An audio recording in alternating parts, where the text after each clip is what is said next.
So a few weeks ago here in the United States, we had an election that went off without a hitch, and there are absolutely no problems whatsoever, and everything is settled now. And now that the election has passed, I want to make a video showing what happened with regards to some of the third parties that I've shown you since starting this channel. Only two of the parties I've showcased still exist, or at least trying to exist, so I'll focus on how they did. First off, the Alaskan Independence Party. Like I said in my video, AKIP's electoral fortunes have kind of receded in recent years from their peak in the 1990s. At their convention back in October, only 20 delegates showed up and their candidates list was pretty slim.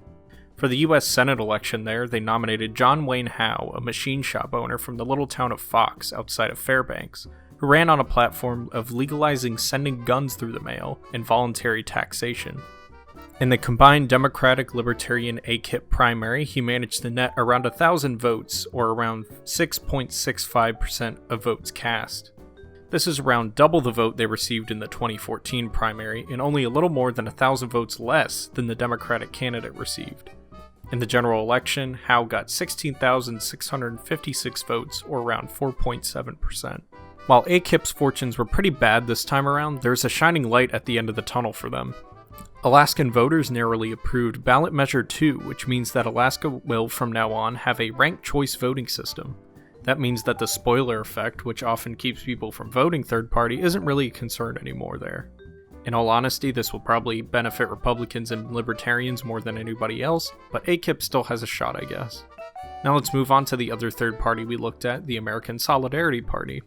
The ASP was on the ballot in 8 states and was a write-in option in 31 others. According to Ballotpedia, as of noon on November 19th, nominees Brian Carroll and Amar Patel had received around 22,000 votes. This is more than double what they received in 2016 in states that reported vote totals for the ASP.